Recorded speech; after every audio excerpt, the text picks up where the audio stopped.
Zero পয়েন্টে চলে আসছি। চীন বর্ডারে আমরা দম নিতে প্রচুর কষ্ট হচ্ছে, শ্বাসকষ্ট হচ্ছে, সবাই একই কষ্টে ভুগতেছে, আমিও ভুগতেছি। কিছু করার নাই, এত দূরে আসছি যখন, এটা যত কষ্ট হোক, এটা একটা স্মৃতিময় এলাকা, এটা দেখে যেতে হবে। ভারতের শেষ দিনের শেষ বর্ডার। প্রচুর পর্যটক এই জায়গায়। এইমাত্র রাখালাম, আরও আসতেছে। এ দেখেন কীভাবে সব বাইরে হচ্ছে।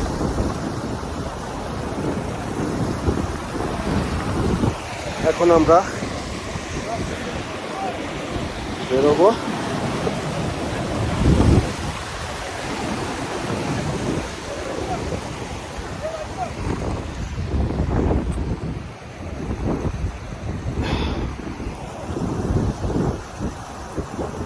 আবার শুরু হলো।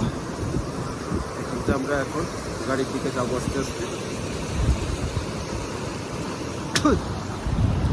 আমার দুষ্টু ছেলেরা রাহাত চলে গেছে গাড়িতে ভয়ে। দুর্দান্ত সাহস হচ্ছে, ভয়ে অলরেডি কুচকায় পড়েছে।